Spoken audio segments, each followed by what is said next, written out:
Mesdames, Mesdemoiselles, Messieurs, bonsoir. Eh bien écoutez, je suis très heureux de vous retrouver pour ce premier JT du mois de septembre et de la rentrée. Avec un petit peu de retard, je voulais reprendre la semaine dernière, mais tout ce qui s'était accumulé ne m'a pas laissé, hélas, le temps de reprendre les vidéos un petit peu plus tôt. Donc on va reprendre et les vidéos du JT de l'or, et puis j'aurai le plaisir aussi de vous retrouver pour le format L'écho par le prof. Alors, bonne rentrée à tous, bonne rentrée à toutes et à tous, comme dirait Canteloup quand il imite notre nouveau président Macron.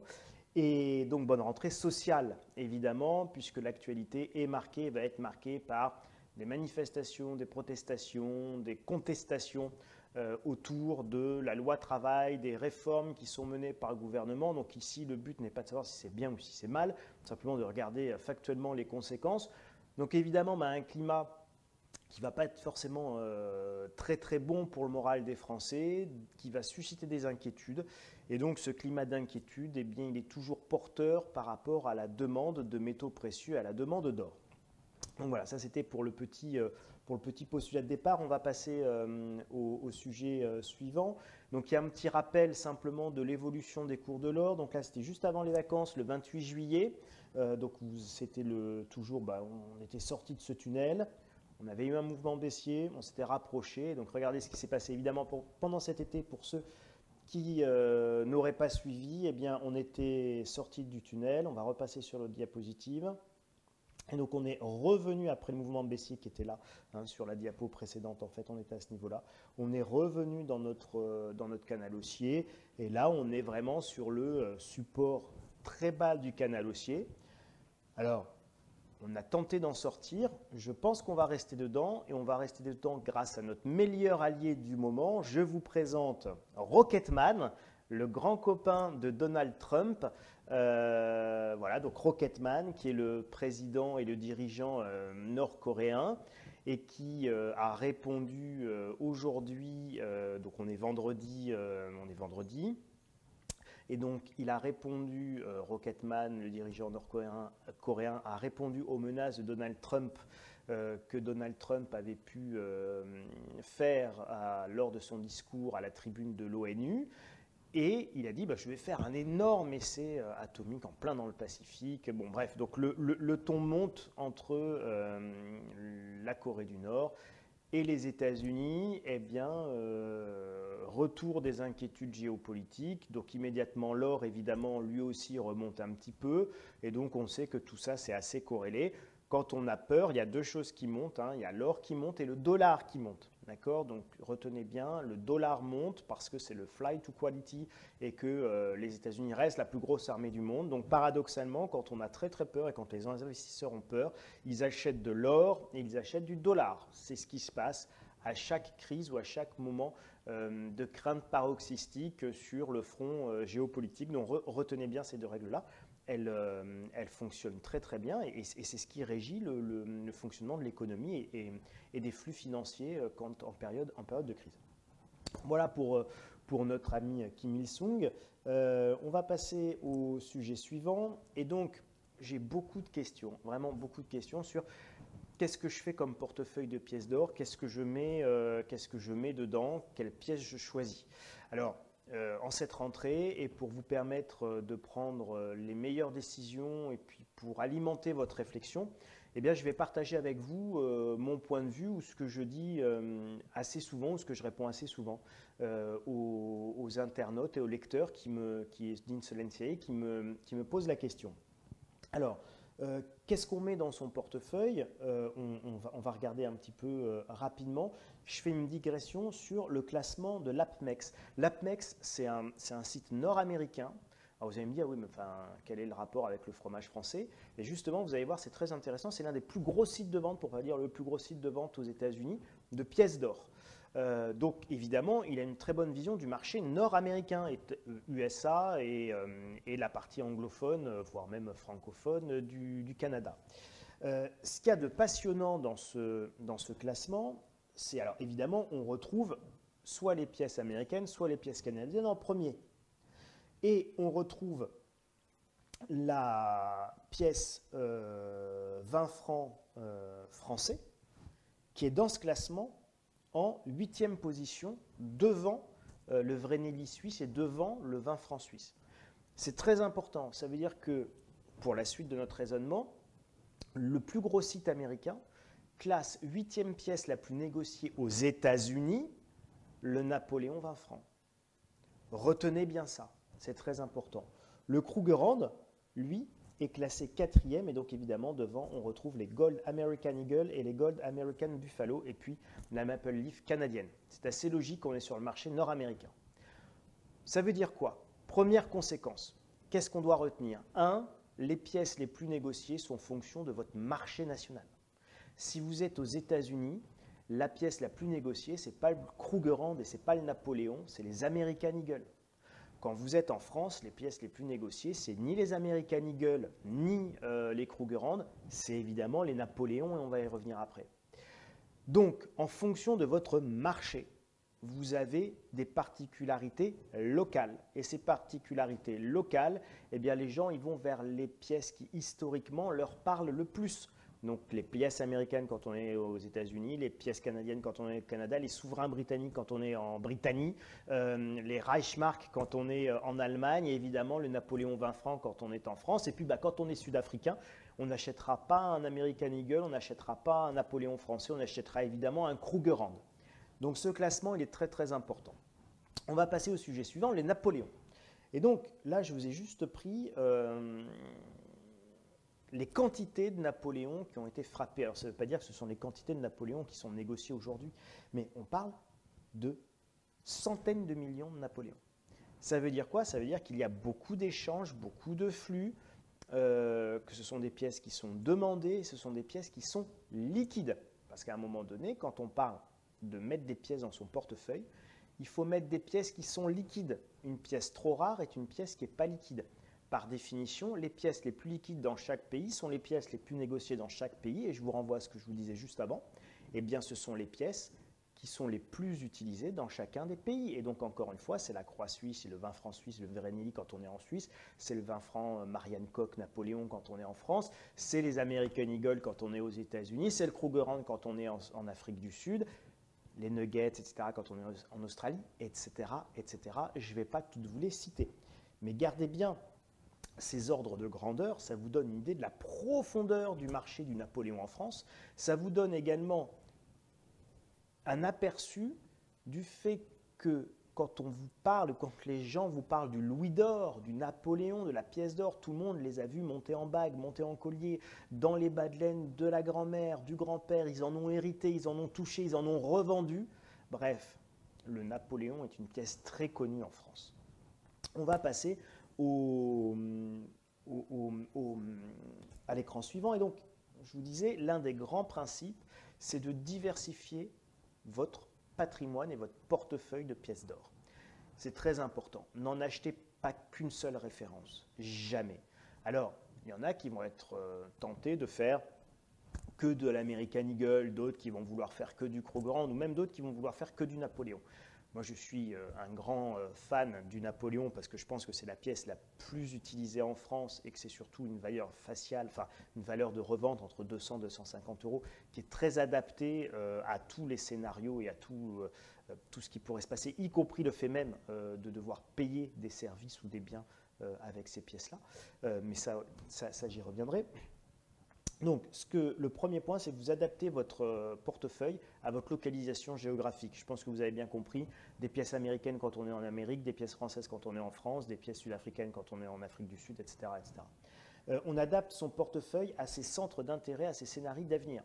En clair, si je pense que j'aurai que des appartements à acheter en or, on peut acheter des lingots. Si on pense qu'on risque de payer un médecin ou d'acheter un veau, une vache et un cochon avec des pièces d'or, à ce moment-là, on a plutôt intérêt à avoir des petites fractions pour pouvoir s'en servir comme d'une véritable monnaie d'échange. Et donc, ça évitera les problèmes de rendu de monnaie ou de surpayer trop cher quelque chose. Donc, évidemment, à ce moment-là, on va descendre dans les plus petites fractions, d'où l'intérêt du Napoléon justement, qui est une pièce qui vaut entre 200 et 250 euros. Donc vous achèteriez un vélo, vous achèteriez un caddie de course, enfin voilà. Donc si vous voulez, ça reste dans des quantités qui sont tout à fait gérables par rapport à des pièces d'une once d'or, comme le Krugerrand par exemple. Mais ça, là, la valeur, c'est 1200, 1300 euros la pièce. On joue également sur les différentiels de primes à un instant T. Et je vais vous donner l'exemple du souverain britannique, on y reviendra, mais je m'arrête dessus maintenant. Le souverain britannique, on va dire c'est l'équivalent du Napoléon anglais. Le souverain britannique, il concerne avant tout les Anglais. Et les Anglais ils vivent quelque chose de particulier actuellement, ils vivent un Brexit. Et puis ce Brexit, il est générateur de beaucoup d'inquiétudes, beaucoup de questionnements.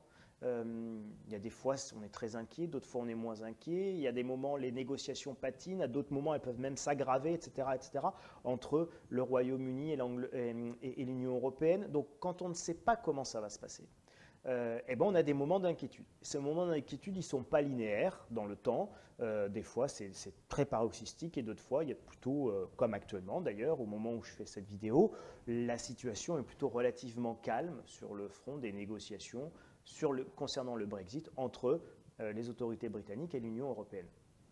Mais ça ne va peut-être pas durer. Et si ça ne dure pas, à un moment donné, vous pouvez avoir, comme les Britanniques n'ont pas l'euro mais la livre sterling, vous pouvez avoir un décrochage de la livre sterling.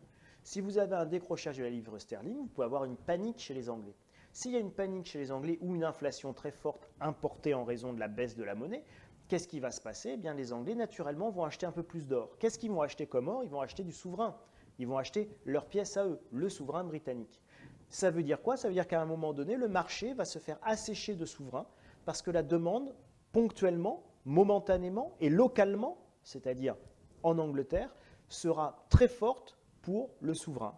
Et donc, qu'est-ce qui va se passer? La prime du souverain, c'est-à-dire la valeur du souverain va augmenter et va dépasser la valeur de son poids en or intrinsèque. Ça veut dire qu'à ce moment-là, vous auriez intérêt à revendre votre souverain pour peut-être acheter plus d'or dans d'autres pièces comme le Napoléon, le Krugerrand ou même le 20 francs suisses. Donc en gros, on essaye d'acheter des pièces qui ont une prime faible, on les revend quand elles ont une prime forte et on joue sur ces différentiels de primes et à chaque fois, ça permet petit à petit d'augmenter la quantité d'or que l'on possède dans son portefeuille. Je vous rappelle le principe de la prime. Le principe de la prime, c'est quand vous vendez une pièce plus chère que son poids en or. Que son prix au poids en or. C'est la prime, le différentiel entre la valeur que devrait avoir la pièce par rapport à son nombre de grammes d'or et par rapport à la valeur à laquelle vous la revendez. Quand cette valeur elle est positive, c'est ce qu'on appelle la prime. Vous la revendez plus cher que la quantité d'or qu'elle contient en termes de poids. Donc évidemment, c'est très intéressant. Et plus vous achetez une pièce et des pièces qui sont proches du cours de l'or, eh bien plus évidemment, vous n'avez pas de prime ou peu de prime. Et donc l'idée, c'est de revendre les pièces qui ont une grosse prime pour racheter des pièces qui ont une petite prime, une faible prime, voire pas de prime, voire des fois même des primes négatives.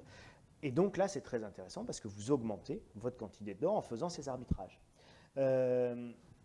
N'oubliez pas que quand vous faites ça, pour pouvoir faire ça, encore faut-il que vous ayez eu ces pièces dans votre portefeuille.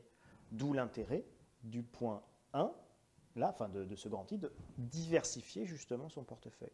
Si vous ne le diversifiez pas dès le départ, vous ne pourrez jamais être en position, ou très difficilement être en position, pour jouer sur ces différentiels de primes. Donc voilà, donc ça, retenez-le, c'est un principe qui est important. Prendre en compte la valeur unitaire, j'en ai parlé tout à l'heure avec le Napoléon, d'une valeur de 200-250 euros, par rapport à une once d'or comme le Krugerrand, d'une valeur de 1200, 1300, 1400 euros, tout dépend un peu quand est-ce qu'on l'achète. Et enfin, il faut prendre en compte la facilité de revente dans votre zone géographique. En clair, en France, certaines pièces se revendent moins facilement que d'autres. Pourquoi? Tout simplement parce qu'il y a moins de marché. Alors, c'est jamais un problème pour revendre de l'or, parce que dans le pire des cas, on vous rachètera votre pièce à son prix au poids en or. Le problème, c'est de la revendre à un bon cours, et donc idéalement avec une prime ou ce genre de choses. Vous réussirez très bien à revendre une pièce, 2 pièces, 3 pièces, 10 pièces. Le problème, c'est si vous arrivez avec 500 ou 600 Krugerrand, 500 ou 600 American Eagle, alors que vous êtes en France, c'est pas évident que ça se vende si bien. Donc en France, qu'est-ce que vous ferez bien facilement racheter? Évidemment, vous ferez racheter très facilement les Napoléons, les francs suisses, évidemment les American Eagle, évidemment les Krugerrand, mais en priorité, ce qui se revend le mieux, ce sont les pièces européennes et en France, les pièces françaises. Mais bon, pour toutes les pièces que je viens de citer, vous n'aurez pas de problème. il y a une liquidité. Mais en tout cas, prenez en compte la facilité de revente et la liquidité de ces pièces. On va passer enfin à mon dernier ma dernière petite diapo. Donc, c'était là-bas. Qu'est-ce que vous mettriez comme composition type dans un portefeuille? Alors, je vais vous dire ce que j'y mettrais. J'y mettrais un Napoléon 20 francs. Bon, voilà. Enfin, j'y mettrais des Napoléons 20 francs. Je ne reviens pas dessus, je me suis largement expliqué. J'y mettrais du souverain britannique. Je vous avais dit que j'y reviendrai. Pourquoi j'y mets du souverain britannique? J'y mets du souverain britannique à des fins spéculatives. Ah, pas bien. Ça reste de l'or. Et donc, dans l'or, on peut peut-être un peu s'amuser, des fois un peu spéculer.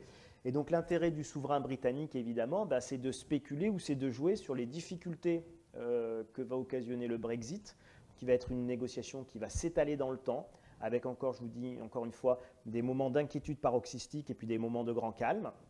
Et donc, on va avoir certainement des moments où nous aurons des envolées de la prime du souverain britannique. Donc, je pense que c'est très intéressant aujourd'hui de mettre du souverain britannique dans son portefeuille, parce qu'on va jouer aussi quelque part la dévaluation de la livre sterling. Je mets aussi du Reichsmark. Ah bah oui, ça c'est étonnant. C'est la pièce allemande. Pourquoi? Parce que la pièce allemande, alors le nom même de Reichsmark fait qu'en termes marketing, c'est pas hyper vendeur. Alors attention, Reichsmark, c'est pas le Reich, c'est le Troisième Reich. C'est Guillaume Ier, juste quand même pour resituer un tout petit peu les choses. Mais c'est vrai qu'en termes marketing, c'est pas vendeur. On n'a pas forcément envie de posséder des Reichsmark. Pourtant, l'Allemagne est quand même jamais rien que la première économie de la zone euro et certainement la plus solide. Pareil, s'il y avait une explosion de la zone euro, s'il y avait de très fortes inquiétudes sur la zone euro, on peut penser que la demande allemande s'envolerait sur l'or. Il y a une spécificité allemande que nous n'avons pas en France. Nous payons énormément, nous, par carte bleue, par virement, bref, nous utilisons très peu le cash. Sachez qu'en Allemagne, eux, avoir des mallettes de billets de 500 €, c'est quand même juste monnaie courante, sans mauvais jeu de mots. Donc, ils utilisent énormément le cash, énormément la monnaie. Ils ont énormément de billets. Donc, s'il y a de l'inflation, s'il y a des craintes, ils ont évidemment une grande propension à convertir ces masses de billets en or, ce qui est encore plus facile. Donc, vous pouvez évidemment avoir une envolée de la prime sur le Reichsmark. Donc pareil, c'est à des fins un peu spéculatives et un peu sioux, mais c'est une pièce que j'aurais tendance à mettre dans mon portefeuille. Évidemment, deux pièces qu'on met dans son portefeuille, c'est le Krugerrand, qui est quand même une pièce internationalement qui est frappée tous les ans, donc il n'y a pas de rareté, mais c'est une pièce qui est très négociée au niveau international, c'est une pièce d'une once, mais c'est une pièce sur laquelle il y a globalement une faible prime, donc on peut comprendre que ce soit intéressant. Simplement, n'oubliez pas, ça reste une pièce sud-africaine, donc on en a dans son portefeuille. Après, la surpondérer, je ne sais pas si ça a beaucoup d'intérêt, enfin chacun fait ce qu'il veut et voit midi à sa porte. L'American Eagle, je vous en ai parlé un petit peu tout à l'heure, même chose, le fly to quality, le vol vers la qualité. À chaque grande inquiétude, les investisseurs se réfugient aux États-Unis, se réfugie sur les actifs américains, se réfugie sur le dollar. On peut le regretter, on peut le déplorer, on peut pleurer, on peut taper des pieds, peu importe, c'est factuel, c'est comme ça que ça marche. Donc, ce qui s'est passé se repassera très certainement. On aura à la prochaine crise un grand retour vers les actifs en dollars. Avoir évidemment des American Eagle, ce n'est pas forcément une mauvaise idée de détenir ce type de pièces dans son portefeuille. Enfin, le 20 francs suisse, c'est une évidence, c'est l'une des pièces les plus négociées dans le monde et en Europe. Et puis nous avons la proximité avec la Suisse. Et pour terminer, la panda chinoise, petite option, si les États-Unis restent la première économie, officieusement, la seconde économie, voire la première, c'est plutôt la Chine. Et donc, le seul pays capable aujourd'hui de menacer réellement et dans la durée et pour les décennies à venir le leadership américain, ce n'est pas la Russie, ce n'est pas l'Europe qui est profondément inféodée aux États-Unis, ce n'est pas l'Amérique latine qui est totalement divisée, c'est évidemment la Chine. Et la Chine est dite tous les ans des pièces qu'on appelle les pandas, qui sont en plus extrêmement belles esthétiquement parlant. Avoir des pandas chinoises dans son portefeuille pour l'avenir, c'est pas forcément non plus une mauvaise idée. Donc voilà, ce n'est pas un portefeuille type dans le sens où je ne vous donne pas forcément de répartition standard. Chacun de vous, par rapport à sa sensibilité, vous allez surpondérer l'une, sous-pondérer l'autre. Mais je vous ai donné, je pense, à peu près les grands principes et les grandes bases de réflexion. En bas, dans YouTube, vous pouvez commenter, n'hésitez pas. S'il y a des questions spécifiques, eh ben, j'y répondrai peut-être dans d'autres vidéos. Et puis sinon, vous pouvez me retrouver tous les jours sur le site insolenciae.com. Merci, à très bientôt. N'oubliez pas, on commente, on met les pouces en haut. Et puis, je vous fais plein de gros bisous et je vous dis à la semaine prochaine. Merci à toutes et à tous.